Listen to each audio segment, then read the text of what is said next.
Kiranya Tuhan memberkati kita semua dalam sukacita dan damai sejahtera. Amin. Bapak, Ibu, dan Saudara yang dikasihi oleh Tuhan Yesus Kristus, kiranya sukacita dan damai sejahtera di dalam Tuhan menyertai kita semua. Firman Tuhan yang menjadi renungan bagi kita, Yesaya pasal 40 ayat 1 sampai dengan ayat yang kelima. Demikian firman Tuhan. Hiburkanlah umatku, demikian firman Allahmu. Tenangkanlah hati Yerusalem dan serukanlah kepadanya bahwa perhambaannya sudah berakhir, bahwa kesalahannya telah diampuni, sebab ia telah menerima hukuman dari tangan Tuhan 2 kali lipat karena segala dosanya. Ada suara yang berseru-seru, persiapkanlah di padang gurun jalan untuk Tuhan, luruskanlah di padang belantara jalan raya bagi Allah kita. Setiap lembah harus ditutup dan setiap gunung dan bukit diratakan. Tanah yang berbukit-bukit harus menjadi tanah yang rata dan tanah yang berlekuk-lekuk menjadi dataran. Maka kemuliaan Tuhan akan dinyatakan dan seluruh umat manusia akan melihatnya bersama-sama. Sungguh Tuhan sendiri telah mengatakannya. Demikian firman Tuhan. Bapak, Ibu, dan Saudara yang dikasihi oleh Tuhan Yesus Kristus, minggu ini kita telah memasuki minggu Advent kedua dan kita telah bersiap merayakan Natal, hari kelahiran Tuhan Yesus Kristus. Tetapi yang paling penting adalah apakah kita sudah mempersiapkan diri kita untuk menyambut kedatangan Tuhan Yesus Kristus untuk kedua kalinya ke dunia ini. Dan apa yang harus kita persiapkan? Hati kita lah yang harus kita persiapkan. Hati yang sungguh-sungguh menerima Tuhan Yesus Kristus sebagai Tuhan dan Juru Selamat kita. Dalam hal ini banyak yang harus kita benahi, banyak yang harus kita lepaskan dan buang. Ada dosa di hati kita, ada kelemahan yang terus melekat, ada hati yang rapuh, ada hati yang angkuh. Semua itu harus kita ratakan. Maka hal yang paling penting kita lakukan adalah bertobat. Persiapkan hati kita yang bersih, yang murni, untuk menyambut Yesus yang Juru Selamat dunia. Sebab Tuhan Yesus datang untuk mengisi hati kita, dan Dia yang bekerja, berkuasa, dan berkarya dalam kehidupan kita. Dalam firman ini Nabi Yesaya menyampaikan wahyu yang diterimanya dari Tuhan kepada umat Israel, dan wahyu ini berisi berita sukacita bagi umat Israel. Umat diberitahu bahwa masa pembuangan mereka di Babel akan berakhir. Dosa-dosa mereka telah diampuni. Mereka akan segera pulang ke kampung halaman mereka, yaitu pulang dari pembuangan Babel ke Yerusalem. Tentu ini berita yang sangat menggembirakan bagi umat Israel yang mengalami banyak tekanan hidup selama di pembuangan Babel. Dan untuk menyambut kepulangan bangsa Israel dari pembuangan Babel, jalan harus dipersiapkan. Hati mereka harus dibereskan lebih dahulu dan bersiap menyambut keselamatan dari Tuhan. Penderitaan hidup yang berat yang dialami oleh bangsa Israel dalam jangka waktu yang cukup lama dalam masa pembuangan telah membuat sebagian dari mereka menjadi pesimis dan kehilangan pengharapan. Padahal pembuangan dan penderitaan bukanlah dimaksudkan Allah untuk menghancurkan hidup mereka, tetapi justru untuk memurnikan dan memulihkan hidup mereka. Namun situasi kehidupan yang sangat sulit di pembuangan membuat mereka kehilangan iman, kurang sabar, akhirnya jatuh pada lembah keputusasaan. Karena itu hati yang seperti lembah inilah yang harus diratakan supaya dapat melihat kemuliaan keselamatan yang dari Tuhan.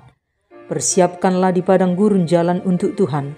Luruskanlah di padang belantara jalan raya bagi Allah kita. Setiap lembah harus ditutup dan setiap gunung dan bukit harus diratakan. Tanah yang berbukit-bukit harus menjadi tanah yang rata, dan tanah yang berlekuk-lekuk menjadi dataran. Dan seruan seperti ini jugalah yang disampaikan oleh Yohanes Pembaptis ketika ia diberi tugas untuk mempersiapkan jalan bagi Tuhan. Mengapa? Karena situasinya juga kurang lebih sama ketika Kristus datang ke dalam dunia. Banyak orang yang berputus asa menjalani hidup dalam himpitan penderitaan, penjajahan Romawi, pemimpin politik yang korup, pemimpin agama yang munafik dan konformis, telah membawa umat menjadi pesimis dan hilang harapan. Selama hati seseorang dikuasai oleh keputusasaan, ia tidak akan pernah melihat dan menyambut keselamatan yang dari Tuhan. Sebab itu Yohanes menyerukan hal ini untuk memberikan penghiburan, pengharapan, dan kepastian janji Allah yang telah digenapi. Mungkinkah di masa Advent ini, banyak juga di antara kita yang mengalami tekanan hidup, putus asa dan kehilangan pengharapan. Biarlah seruan ini menjadi penghiburan dan kekuatan kepada kita semua. Bukalah hati kita untuk dilawat dan dijamah oleh Allah, sehingga ada secercah harapan untuk menerima pertolongan dan keselamatan yang dari Tuhan. Setiap gunung dan bukit harus diratakan, setiap kemunafikan, setiap ketidaksetiaan harus dibereskan, setiap hati harus dibersihkan, kesombongan harus dibuang. Untuk melihat keselamatan dari Tuhan, kesombongan harus diratakan.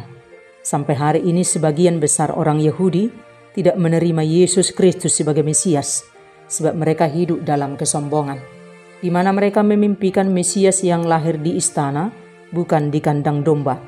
Mereka memimpikan Mesias sebagai pemimpin politik yang duduk di atas kuda perang, bukan seorang gembala yang sederhana yang menunggang seekor keledai. Kerendahan hati sangatlah penting untuk menyambut Sang Raja yang akan datang, sama seperti sikap para Majus yang merendahkan dirinya mempersembahkan harta yang terbaik, bahkan mereka berlutut untuk menyembah Sang Raja. Dan biarlah kerendahan hati mereka menjadi teladan bagi kita dalam menyongsong kedatangannya. Tanah yang berlekuk-lekuk menjadi simbol orang yang tidak konsisten, orang yang tidak setia, orang yang gampang terombang-ambingkan dengan situasi, orang yang tidak tulus dalam mengikut Tuhan. Dan di zaman akhir ini, bukankah di dalam menyongsong kedatangan Tuhan, banyak juga yang hidup dalam kemunafikan, banyak yang tidak konsisten mengikut Tuhan, banyak tidak melekat hatinya pada Tuhan, banyak orang yang hatinya ditawan oleh kepentingan dunia ini, sehingga matanya dibutakan oleh ilah zaman ini. Pada masa-masa minggu Advent ini, mari kita sungguh-sungguh bertobat dan melekat kepada Tuhan. Sambutlah kedatangannya dalam sukacita. Kita sudah dipulihkan dari dosa-dosa kita, dan kita terpanggil menjadi saksi Kristus untuk memberitakan Injil kabar baik, yaitu keselamatan yang datang dari Tuhan Yesus Kristus kepada seluruh dunia. Persiapkan jalan untuk Tuhan, mengajak kita untuk mempersiapkan hati dan hidup kita untuk menyambut kedatangan Tuhan. Bawa hati kita untuk dikuduskan oleh Tuhan setiap waktu. Lepaskan keegoisan, kepahitan, kekecewaan, dendam, kebencian, ketersinggungan. Merdekakan hidup kita di dalam Tuhan, supaya kita menerima keselamatan dari Tuhan. Kita harus sungguh-sungguh bertobat sebagai cara untuk mempersiapkan diri menyambut kedatangan Tuhan. Kita harus membuka diri dan mengubah hidup untuk mengikuti Tuhan setia sampai akhir. Mempersiapkan jalan bagi Tuhan berarti meratakan hati yang berliku-liku, berbukit dan berlekuk-lekuk. Hati yang telah dibersihkan dari kemunafikan dan kesombongan yang membuat Tuhan berkenan hadir dalam hidup kita. Sekali ikut Yesus, selamanya ikut Yesus. Amin.